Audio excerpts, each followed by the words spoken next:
श्रीमद् भगवद गीता ज्ञान यज्ञ प्रवचन क्रमांक 24 अध्याय 5वां कर्म संन्यास योग और श्लोक क्रमांक 22।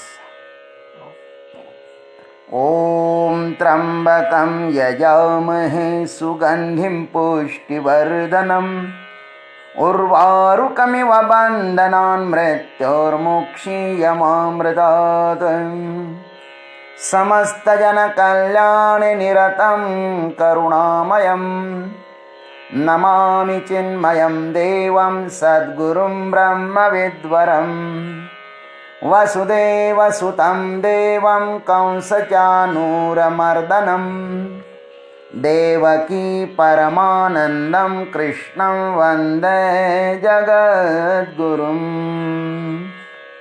ओम तत्सत। भगवान श्री कृष्ण परमात्मा कहते हैं कि इंद्रियों के विषय में विवेकी साधक क्यों नहीं रमन करते, उसका भी कारण सुनो। ये हि संस्पर्शजा भोगाः दुःखयोनय एव ते आद्यन्तवन्तः कौन्तेय न तेषु रमते बुधः। हे कौन्तेय, ये ही संस्पर्शजा भोगाः ते दुःखयोनय एव। हे कौन्तेय, जो इन इंद्रिय तथा विषयों के संयोग से उत्पन्न होने वाले सब भोग सुख है ना, वे सब दुखों का ही बीज है। आद्यंतवंतः तथा उत्पत्ति और विनाशवान है। तेषु बुधः न रमते। अतः बुद्धिमान विवेकी पुरुष उनमें रमन नहीं करते। भगवान कहते हैं, हे कौन्तेय। कौन्तेय इस संबोधन से भगवान अर्जुन को माता कुंती जी का स्मरण करवा रहे हैं कि हे कुंती पुत्र, देखो, कुंती माँ ने समस्त विषयों का त्याग कर बड़े ही आनंद के साथ मेरा भजन किया है। तुम भी उस माँ के बेटे हो ना, अतः विषय जन्य सुख का त्याग कर उस स्वयं सिद्ध आनंद की प्राप्ति में लग जा, यही श्रेष्ठ है। यही संस्पर्शजा भोगाः ते दुःखयोनय एव आद्यन्तवन्तः। इंद्रियां और उसके शब्दादि विषय, उनके द्वारा प्राप्त सुख, वही समस्त दुखों का बीज है। शब्दादि विषय जब तक इंद्रियों से दूर है, तब तक ही उसमें सुख प्रतिभासित होता है। मन का एक स्वभाव है कि वह अप्राप्त विषयों में ही सुख की कल्पना करता है। इच्छित वस्तु की प्राप्ति हो भी जाए तो भी मन तत्क्षण ही अन्य वस्तु की प्राप्ति की खोज में निकलेगा, क्योंकि जो है उसमें वह संतुष्ट नहीं रहता। अंतःकरण अनेक वासनाओं का संग्रह है। वह वासना ही मन को इन इंद्रियों के द्वारा उनके विषयों में दौड़ाती है। मन दौड़ता भी बहुत है, किंतु उसे मिलता कुछ भी नहीं है। दौड़ने के परिश्रम का दुख मात्र अवश्य ही मिलता है। सूक्ष्म विचार करने से यही ज्ञात होता है कि सुख की आकांक्षा यदि अपने भीतर उठी है तो उसकी तृप्ति भी भीतर ही होगी ना। रोग भीतर है तो उसकी चिकित्सा भी भीतर ही होनी चाहिए। जिसने अपने भीतर ही सुख सागर को देखा है, जिसने अपनी ही आत्मा को सुख स्वरूप जाना है, वह इंद्रियों के विषय में नहीं दौड़ेगा। जो अज्ञानी है, जिसने अपने भीतर कितना अमूल्य सुख का खजाना भरा है, उसे जाना नहीं है, वही इन नीरस क्लेशदायी विषयों में दौड़ता है। ज्ञानेश्वर महाराज इस स्थिति को अनेक दृष्टांत देकर समझाते हैं। जैसे भूख से पीड़ित कंगाल आदमी अपनी भूख का शमन करने के लिए भूसा भी खाता है, किंतु उसमें भूख शमन तो नहीं होती, पीड़ा मात्र अवश्य होती है। वैसे ही आत्मज्ञान से अतृप्त पीड़ित जीव विषय सुख का सेवन कर तज्जनित सुख के आभास से दुख को प्राप्त कर लेता है। इससे भी बढ़िया दृष्टांत देते हैं। भूसा खाने से कुछ खा रहे हैं, ऐसी क्षणिक शांति तो मिल भी सकती है, किंतु प्यास से व्याकुल मृग भ्रम के कारण सत्य जल को भूल जाता है और रेगिस्तान में सूर्य किरणों से प्रतिभासित मृग मरीचिका के पीछे उसमें तोय बुद्धि होने के कारण इतस्ततः अति जलद गति से दौड़ता है। उसकी प्यास तो नहीं निवृत्त होती, अपितु उसे अन्यान्य क्लेशों को प्राप्त होना पड़ता है। जो जल निकट था उसके ही विस्मरण से अन्यान्य दुखों की उसे प्राप्ति हो जाती है।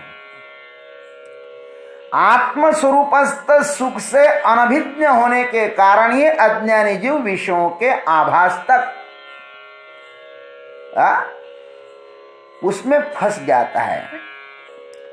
विषयों के द्वारा संप्राप्त सुख वैसा ही है जैसे आकाश में स्थित बादलों में बिजली चमकती है। आकाश में स्थित बिजली के प्रकाश से जैसा जग का व्यापार नहीं होता, वैसे ही इंद्रियों के संप्राप्त सुख से आत्म संतोष नहीं होता। इंद्रिय जन्य सुख प्राप्त होते ही वह तिरोहित हो जाता है।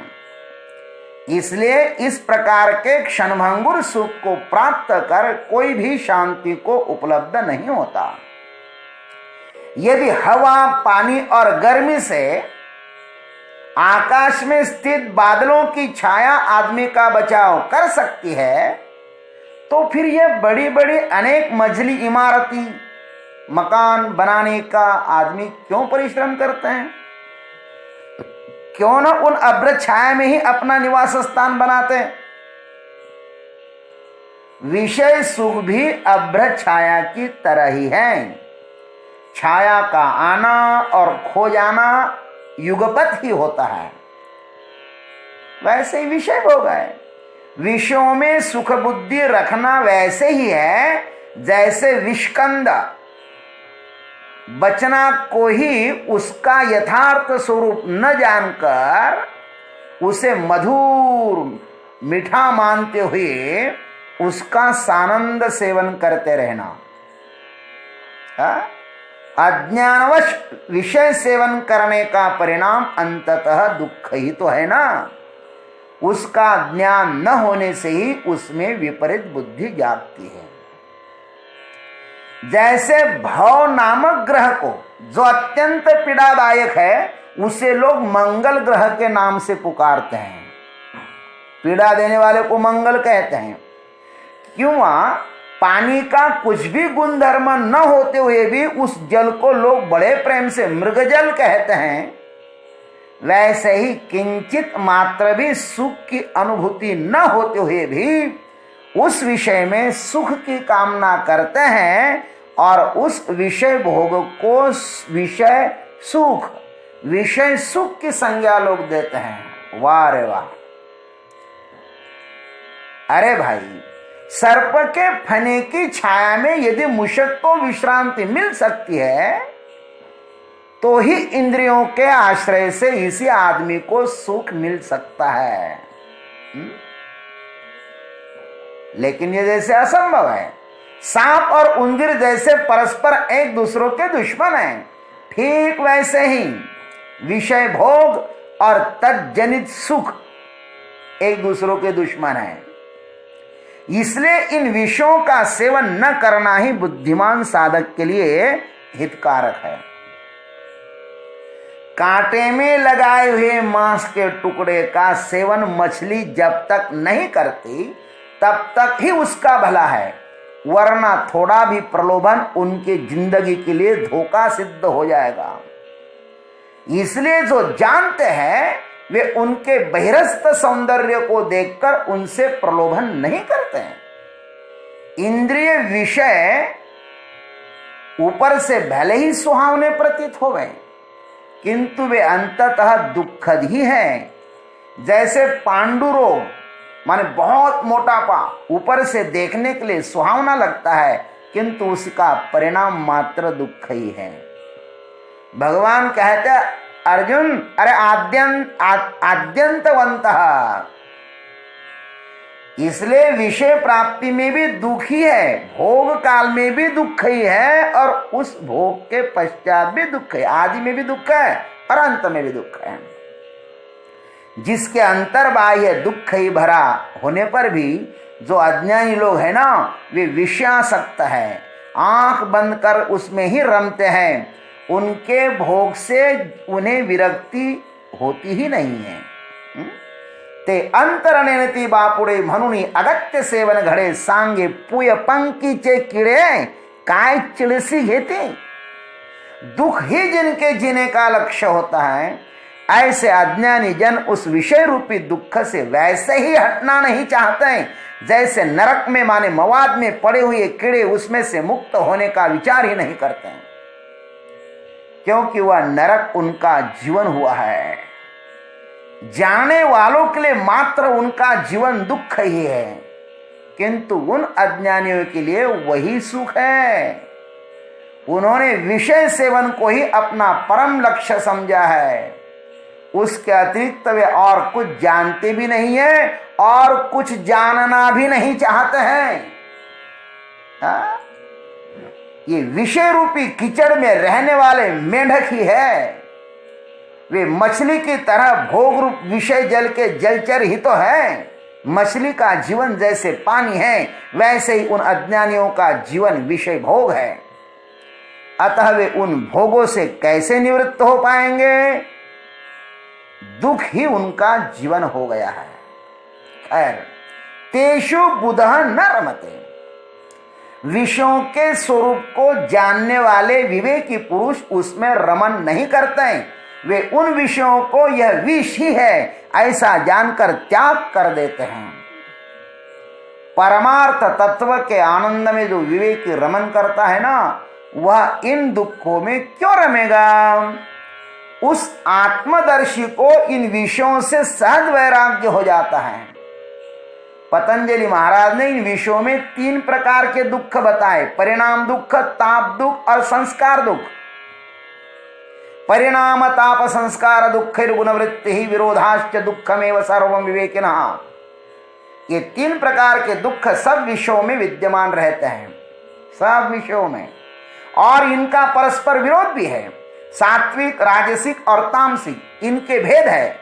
विवेकी पुरुष इनमें सतत दुख ही देखता है। परिणाम दुख किसको बोलते हैं? शब्दादि विषय भोग प्रारंभ में सुखद ही लगते हैं, अतः प्रत्येक जीव की उसमें अभिरुचि होती रहती है।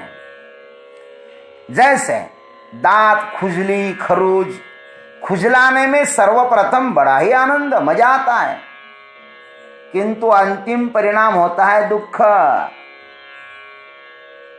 अरे ये विषय भोग है ना, ये विषय भोग ही इंद्रियों के तेज का अपहरण करते हैं। सर्वेंद्रियाणि जरयन्ति तेजः, नचिकेता ने कहा था। प्रत्येक विषय सेवन के पश्चात अंत में दुखानुभूति ही होती है, यही परिणाम दुख है। खैर, दूसरा दुख है ताप दुख। विषयों की प्राप्ति करने के लिए नानाविध दुख सहन करने पड़ते हैं। मेरे से अधिक भोग यदि दूसरों को उपलब्ध है तो उनके कारण भी व्यक्ति पीड़ित ही रहता है, और धन, स्त्री, मकान आदि मिल भी जाए बड़े कष्ट से तो भी उसको संभालने में दुख ही है। फिर अभिमान बढ़ता है। पद मिल जाए तो साथ में मद भी आता है। भोग प्राप्त होने पर भी अनेक प्रकार के ताप, अनेक प्रकार के दुख अपने में निवास करने लगते हैं। इसको कौन सा दुख बोलते हैं? ताप दुख। तीसरा दुख है संस्कार दुख। भोग बिछुड़ जाए या भोग भोगने का यह साधन शरीर ही रुग्ण हो जाए तो इंद्रियों पर विषय भोग के पड़े हुए संस्कार अज्ञानी को पीड़ित करते हैं। वे सतत उनके चिंतन में डूबे रहते हैं। उनको वे संस्कार और भी पीड़ित करते हैं महाराज। उनकी याद आती रहती है, अरे अब क्या हुआ मेरा, अब मुझको क्यों नहीं मिल रहे हैं इत्यादि। इस प्रकार परिणाम ताप और संस्कार रूप दुख से अज्ञानी पीड़ित रहते हैं, किंतु जो आत्मज्ञानी है वे इनकी नश्वरता को यथार्थ जानकर इनमें रमन न कर इनका जो अधिष्ठान परमात्मा है उसमें रमन करते हैं। पशुवत जिनका जीवन है वे ही भोग में आसक्त होकर उनका सेवन करते हैं, लेकिन जो आत्म सुख में रमन करते हैं महाराज, ऐसे जो लोग हैं वे लोग न तेषु रमते बुधः, वे लोग उसमें रमन नहीं करते हैं। यही भगवान को इस 22वें श्लोक में कहना है। ओम तत्सत।